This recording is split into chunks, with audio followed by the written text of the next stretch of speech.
Assalamualaikum warahmatullahi wabarakatuh. Perkenalkan, nama saya Rahman Anton Hidayat. Saya akan menjelaskan tentang latar belakang.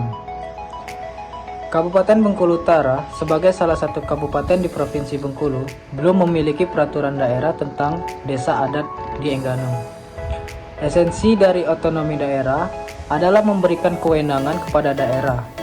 Jalannya pemerintahan akan menjadi lebih baik apabila dibangun dengan cara pengaturan dalam hal legal drafting, menyiapkan backing staff, dan penguasaan public finance, mengembangkan prosedur dan teknik-teknik pengawasan. Mengenai otonomi dan tugas pembantuan ditentukan dalam pasal 18 ayat 2 Undang-Undang 1945 bahwa pemerintahan daerah provinsi, daerah kabupaten, dan kota mengatur dan mengurus sendiri urusan pemerintahan menurut asas otonomi dan tugas pembantuan. Pemerintah daerah menjalankan otonomi seluas-luasnya, kecuali urusan pemerintahan yang oleh undang-undang ditentukan sebagai urusan pemerintah pusat, yang tercantum pada pasal 18 ayat 5 Undang-Undang 1945. Penduduk asli adalah suku Enggano yang terbagi menjadi 6 suku asli.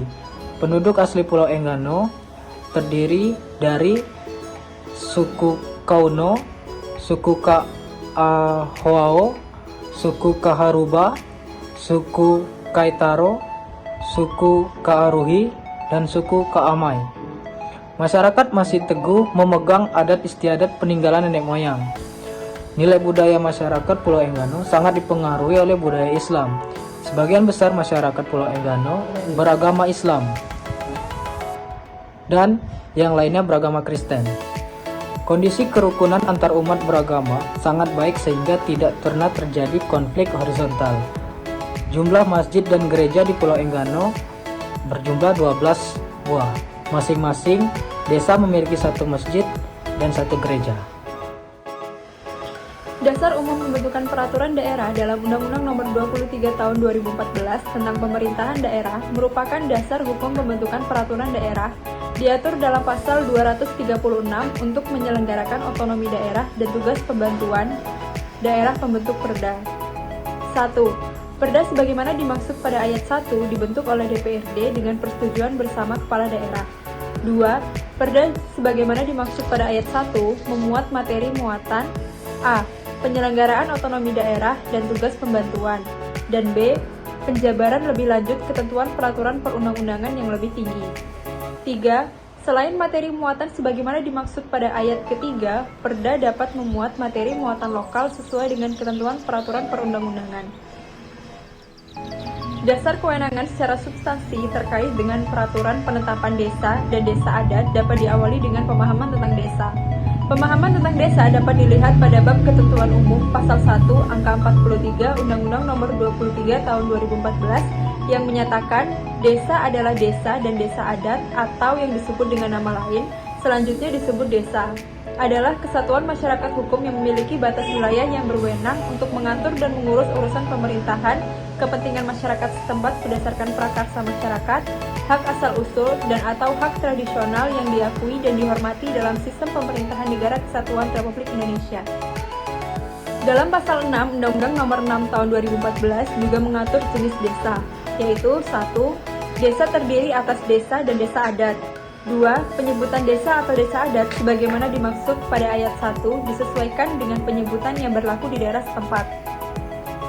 Dalam pasal 116 ayat 2 Undang-Undang Republik Indonesia Nomor 6 Tahun 2014 tentang desa mengatur bahwa pemerintah daerah kabupaten atau kota menetapkan peraturan daerah tentang penetapan desa dan desa adat di wilayahnya.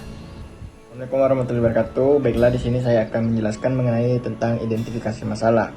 Berdasarkan latar belakang tersebut, di atas dapat dilakukan identifikasi masalah, yakni bahwa penetapan desa dan desa adat di Kabupaten Bengkulu Utara, terkhusus di Kecamatan Enggano, merupakan suatu hal yang mendapat perhatian sehingga perlu dilakukan pengaturan. Oleh karena itu, perlu rancangan peraturan daerah Kabupaten Bengkulu Utara, terkhusus di Kecamatan Enggano tentang desa adat. Berdasarkan pada identifikasi masalah tersebut, dapat dirumuskan 3 pokok masalah, yaitu sebagai berikut. 1. Permasalahan hukum apakah yang dihadapi sebagai alasan pembentukan rancangan peraturan daerah Kabupaten Bengkulu Utara, terkhusus di Kecamatan Enggano tentang desa adat? Yang kedua, apakah yang menjadi pertimbangan atau landasan filosofis, sosiologis, dan yuridis tentang pembentukan rancangan peraturan daerah Kabupaten Bengkulu Utara, terkhusus di daerah Kecamatan Enggano tentang desa adat? Saya Muhammad Imam Rizky akan melanjutkan, yaitu tujuan dan kegunaan kegiatan penyusunan naskah akademik. Sesuai dengan ruang lingkup identifikasi masalah yang dikemukakan di atas, tujuan penyusunan naskah akademik dirumuskan sebagai berikut. Yang pertama, merumuskan permasalahan hukum yang dihadapi sebagai alasan pembentukan rancangan peraturan daerah Kabupaten Bengkulu Utara, Kecamatan Enggano tentang desa adat. Yang kedua, merumuskan pertimbangan atau landasan filosofis, yuridis, sosiologis pembentukan rancangan peraturan daerah Kabupaten Bengkulu Utara, Kecamatan Enggano tentang desa adat. Yang ketiga, merumuskan sasaran yang akan diwujudkan, ruang lingkup pengaturan, jangkauan, dan arah pengaturan dalam rancangan peraturan daerah Kabupaten Bengkulu Utara, Kecamatan Enggano tentang desa adat. Adapun kegunaan penyusunan naskah akademik ini yaitu sebagai acuan penyusunan dan pembahasan rancangan peraturan daerah Kabupaten Bengkulu Utara, Kecamatan Enggano tentang desa adat. Metode penelitian penyusunan naskah akademik.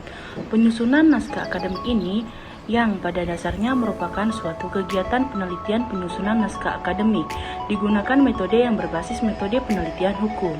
Selanjutnya, penyusunan naskah akademik ini yang pada dasarnya merupakan suatu kegiatan penelitian penyusunan naskah akademik, digunakan metode yang berbasis metode penelitian hukum. Metode penelitian hukum yang digunakan dalam penelitian penyusunan naskah akademik ini melalui cara-cara sebagai berikut. 1. Melakukan studi tekstual, yaitu menganalisis teks hukum, yaitu pasal-pasal dalam peraturan perundang-undangan dan kebijakan publik atau kebijakan negara secara kritikal dan dijelaskan makna dan implikasinya terhadap subjek hukum. Yang kedua, melakukan studi konstekstual, yakni mengaitkan dengan konteks saat peraturan perundang-undangan itu dibuat ataupun ditafsirkan dalam rangka pembentukan peraturan daerah Kabupaten Bengkulu Utara, Kecamatan Enggano tentang desa adat. Jenis penelitian dalam penelitian hukum terdapat dua model jenis penelitian yang digunakan, yaitu yang pertama metode penelitian hukum normatif atau penelitian doktrinal, mempergunakan data sekunder berupa peraturan perundang-undangan, keputusan pengadilan, dan pendapat para sarjana hukum terbuka. Analisis data sekunder dilakukan secara normatif kuantitatif, yaitu yuridis kuantitatif. Yang kedua, metode penelitian hukum sosiologis atau empiris, mempergunakan semua mode dan teknik-teknik yang lazim digunakan di dalam metode-metode penelitian ilmu-ilmu sosial atau empiris. Bertitik tolak dari permasalahan yang diangkat dalam kajian ini, maka jenis penelitian dalam kajian ini mempergunakan penelitian hukum dengan menggunakan pendekatan sosial legal. Ini mempunyai arti bahwa dalam penulisan naskah akademis ini selain menggunakan penelitian normatif juga menggunakan penelitian sosiologis atau menggabungkan dua model penelitian, yaitu yang sering disebut penelitian hukum dengan pendekatan sosial legal. Jenis penelitian normatif juga disebut dengan penelitian dogmatik, sedangkan jenis penelitian sosiologis sering disebut dengan penelitian empiris.